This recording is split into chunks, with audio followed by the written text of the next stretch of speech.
Good morning. Welcome to Time in His Word. Do you ever get jealous of what somebody else has? I know we're not supposed to. Scripture tells us don't covet what your neighbor has. That's one of the 10 Commandments.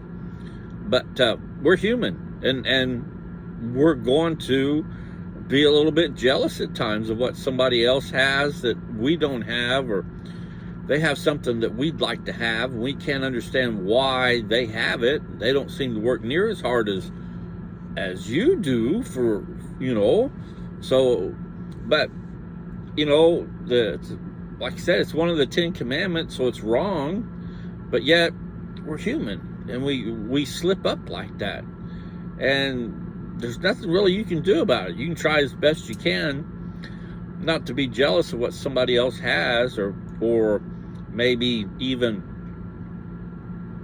something that Jesus is using somebody else to do that you would love to be able to do, but for whatever reason you're not and they are. But it's human nature. We can, like I said, we can do the best we can, but there's always going to be that just a little bit of jealousy or a little bit of envy that we'll have.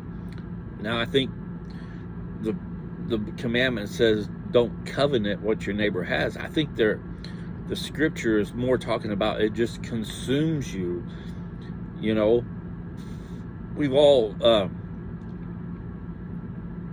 seen the person that's just obsessed with what their neighbor has and is continually trying to outdo them by one up.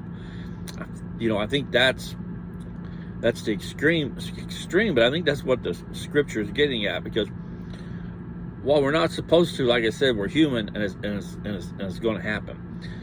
And Peter was asking Jesus about this in the 21st chapter of John, towards the end, after he'd been resurrected, and they were walking on the beach and that.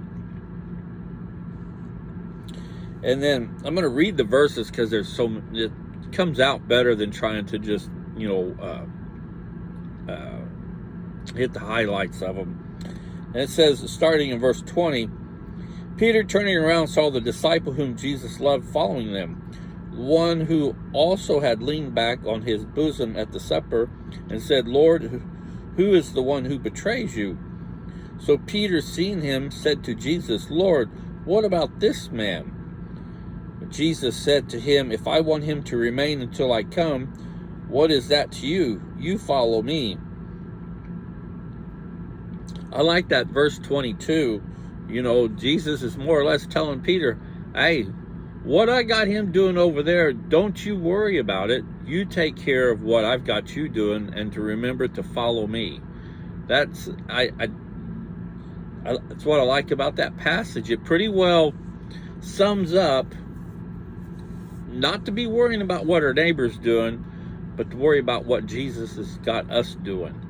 Like I said earlier, we'll always see somebody else doing something that we would love to do, not realizing how important what we are doing is,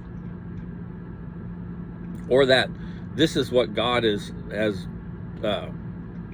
taught us, or however you want to put it.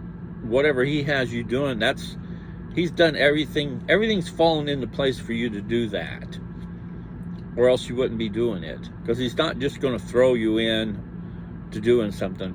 And that was one of the deals when He initially was calling the disciples. Majority of them were fishermen, and He said, come and I will make you fishers of men.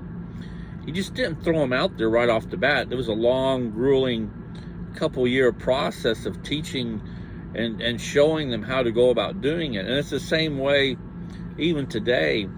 When you see your neighbor doing something for God and you think, man, I would love to be able to do that.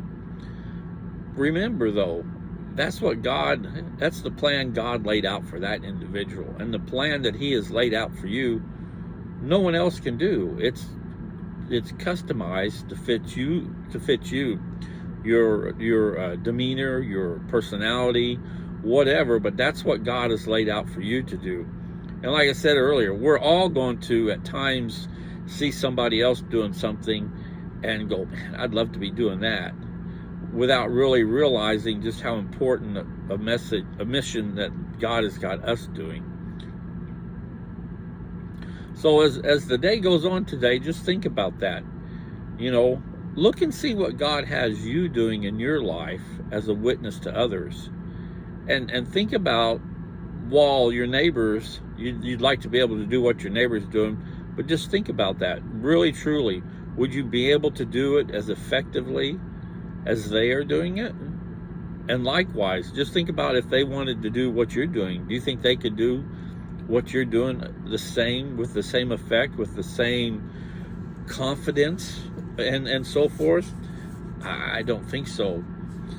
But it's great to know, to me, that what Jesus told Peter: don't worry about what I got the other guy doing. Worry about what I've got you doing. But most importantly, remember to follow me.